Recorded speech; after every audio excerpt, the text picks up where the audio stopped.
2024년 2월 25일 새벽입니다.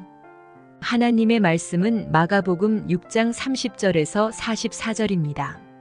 사도들이 예수께 모여 자기들이 행한 것과 가르친 것을 낱낱이 고하니 이르시되 너희는 따로 한적한 곳에 가서 잠깐 쉬어라 하시니 이는 오고 가는 사람이 많아 음식 먹을 겨를도 없음이라. 이에 배를 타고 따로 한적한 곳에 갈새 그들이 가는 것을 보고 많은 사람이 그들인 줄 안지라. 모든 고을로부터 도보로 그곳에 달려와 그들보다 먼저 갔더라. 예수께서 나오사 큰 무리를 보시고 그 목자 없는 양 같음으로 인하여 불쌍히 여기사 이에 여러 가지로 가르치시더라. 때가 저물어 가매 제자들이 예수께 나아와 여짜오되 이곳은 빈들이요 날도 저물어 가니 무리를 보내어 두루 촌과 마을로 가서 무엇을 사 먹게 하옵소서. 대답하여 이르시되 너희가 먹을 것을 주라 하시니 여짜오되 우리가 가서 200데나리온의 떡을 사다 먹이리이까. 이르시되 너희에게 떡 몇 개나 있는지 가서 보라 하시니 알아보고 이르되 떡 5개와 물고기 2마리가 있더이다 하거늘 제자들에게 명하사 그 모든 사람으로 떼를 지어 푸른 잔디 위에 앉게 하시니 때로 100명씩 또는 50명씩 앉은지라. 예수께서 떡 5개와 물고기 2마리를 가지사 하늘을 우러러 축사하시고 떡을 떼어 제자들에게 주어 사람들에게 나누어 주게 하시고 또 물고기 2마리도 모든 사람에게 나누시매 다 배불리 먹고 남은 떡 조각과 물고기를 12바구니에 차게 거두었으며 떡을 먹은 남자는 5,000명이었더라. 하나님 말씀을 증거하겠습니다. 주님의 그 사역의 특징을 이렇게 보게 되면 주로 가르침의 사역들이 많이 있었죠. 사람들한테 있던 영적인 양식을 주는 겁니다. 그리고 보면 그 영적인 양식뿐만 아니라 주님은 실질적인, 그러니까 현실적인 그들의 필요를 채워줄 때도 많이 있었습니다. 눈이 보이지 않는 사람에게 눈이 보일 수 있도록 빛을 주시고 또 저른바리한테는 다시 걷게 하시고 또 중풍병자도 그 다시 치유함을 받게 되잖아요. 현실적인 그 문제, 그 외면치 않으셨다고 하는 것입니다. 오늘 본문도 그런 범주에서 우리가 생각해 볼 수가 있겠죠. 주님은 본래 이게 순회 전도자입니다. 그러니까 한 곳에 오래 머물지 않고 이렇게 이동하면서 복음을 증거하는 것이죠. 그래서 어떤 한 곳에서 이 말씀을 증거하고 이동했는데 그곳 사람들이 이제 은혜를 너무 충만하게 받아가지고 계속 주님을 이렇게 쫓아다닌 것입니다. 예전에도 이렇게 부흥 강사가 참 은혜롭게 잘하게 되면 우리 교회 하고 나서 다른 교회 하면 또 막 그 교회에 막 쫓아다니지 않습니까? 계속 이동을 하는데도 막 거기까지 계속해서 이동해서 은혜를 받으려고 했던 그런 경험들도 있죠. 예수님 같은 경우에는 더 심하지 않았겠습니까? 너무 큰 은혜를 받고 또 기적도 체험하다 보니까 예수님이 가는 곳마다 사람들이 계속해서 인파가 늘어나게 된 것이죠. 그러다가 이제 날이 저물게 되고 또 그곳은 이제 마을과 조금 떨어진 그 빈들이라고 이렇게 나오죠. 이때 이제 제자가 했던 말이 상식적인 말입니다. 무리를 보내자라고 하는 것이죠. 그래서 그들로 하여금 스스로 이렇게 사먹게 하는 것이 좋을 것 같다라고 하는 것입니다. 이게 얼마나 합리적입니까? 그러니까 주님은 그 영의 양식을 줬지 않습니까? 그러니까 할 일 다 했다라고 하는 거죠. 육의 양식은 각자가 알아서 사먹도록 하자라고 하는 것입니다. 근데 주님은 그렇게 하지 않죠.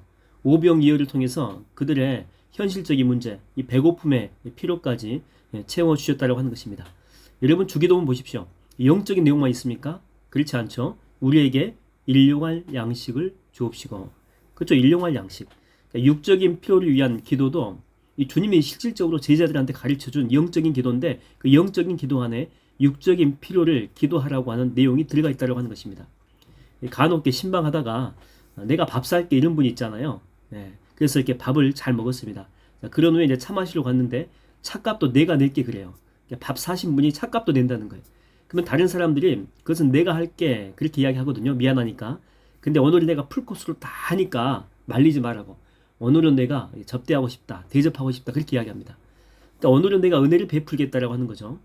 지금 주님이 똑같아요. 영의 양식도 육의 양식도 이 풀코스로 백성들한테 은혜를 베푸는 것을 볼 수가 있다라고 하는 것입니다. 여러분 이 교회도 마찬가지라고 생각이 돼요. 교회에 와서 이렇게 말씀을 듣고 기도하고 또 연약한 자를 위해서 이렇게 중보기도 하는 것. 이것은 영의 양식을 이렇게 주는 거잖아요. 그런데 그 후에 육의 양식인 만나가 있어야 된다고 하는 거죠. 배고픈 것은 알아서 하세요가 아니고 교회가 채워주고 공급해 줄 수 있어야 된다고 하는 것입니다. 여러분 실제로 영의 양식이 이게 더 효과가 있으려면 그 육의 양식을 잘 공급해 줘야 됩니다. 육의 양식을 이렇게 먹으면서 함께 교제도 하고 또 방금 전에 영의 양식을 먹었잖아요. 그 말씀을 이렇게 나누고 또 삶도 나누고 그러면 훨씬 더 풍성해질 수 있다고 하는 것입니다. 야고보서 2장 16절에 보면 이렇게 나와 있죠. 너희 중에 누구든지 그에게 이르되 평안히 가라 덥게 하라 배부르게 하라 하며 그 몸에 쓸 것을 주지 아니하면 무슨 유익이 있으리요. 그러니까 실제로 도움을 주는 행동까지 행위까지 가야 된다 그런 말입니다. 그 예수님이요 제자들을 이렇게 전도하러 보내면서 야, 내가 충만한 은혜 너희한테 줬으니까 그 받은 은혜로 전도하라 이렇게만 이야기하지 않습니다. 그냥 보낸 것이 아니고 영적인 무기를 같이 줘요. 실제 전도할 때 전도 현장에서 필요한 거죠.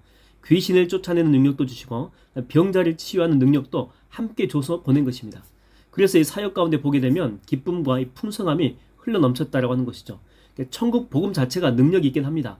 그러나 현실적으로 그들이 지금 당면한 문제까지 같이 해결해 줘야지만이 그 은혜가 또 이 풍성함이 배가 될 수 있다라고 하는 것입니다. 여러분 주님은요 우리의 육적인 필요에 무관심하지 않습니다. 주님은 우리가 행복하고 기쁘고 즐겁게 순례하기를 행하기를 원하신다라고 하는 거죠. 그래서 주님이 우리한테 이렇게 말하잖아요. 구하라 그러면 주실 것이요 찾으라 찾을 것이요 문을 두드리라 그러면 열릴 것이니. 그러니까 구하는 것이 다 영적 필요만 있는 것이 아니잖아요. 그렇죠? 육적인 필요까지 전부 다 들어있는 것입니다. 그래서 야고보서에서 이렇게 부연 설명하잖아요. 야고보서 1장 5절을 보면 이렇게 나오죠. 너희 중에 누구든지 지혜가 부족하거든 모든 사람에게 후히 주시고 꾸짖지 아니하시는 하나님께 구하라. 그리하면 주시리라. 여러분 오늘 여러분의 삶의 필요는 무엇입니까? 여러분의 인생 가운데 결핍된 것은 무엇입니까? 하나님은 오늘 그 구하고 찾고 두드려라 그렇게 말씀하십니다. 주님은 차고 누르고 흔들어 넘치도록 여러분에게 공급해 주실 줄로 믿습니다. 여러분 이 오병이어 보십시오. 오병이어의 기적이 거기에 모인 숫자가 이렇게 먹을 만큼 딱 맞게 공급이 되었습니까? 그게 아니죠. 차고 넘치게 받습니다. 그래서 43절 보십시오. 얼마나 남죠? 12바구니에 차고 남을 정도로 그렇게 많이 남았다는 거예요. 여러분 이게 바로 하나님이 여러분한테 오늘 공급해 주시려고 하는 복된 은혜입니다. 여러분 여러분의 일상의 일을 그래서 구하십시오. 소소한 일도 주님한테 부탁해 보십시오. 주님은 여러분을 외면치 않으십니다. 오늘 또 주님의 사랑의 물결이 영원토록 여러분의 영혼과 여러분의 육신과 여러분의 가정과 사업장에 차고 넘치게 되기를 주의 이름으로 축원드립니다. 기도하겠습니다.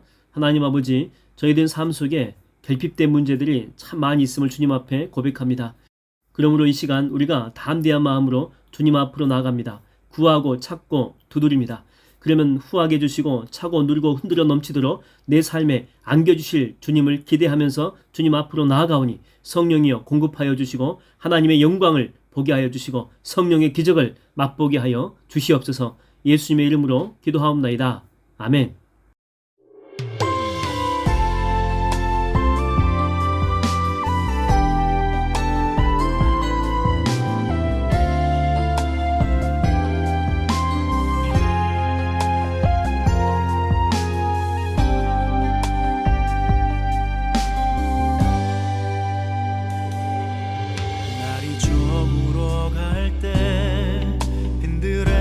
걸을 때 그때가 하나님의 때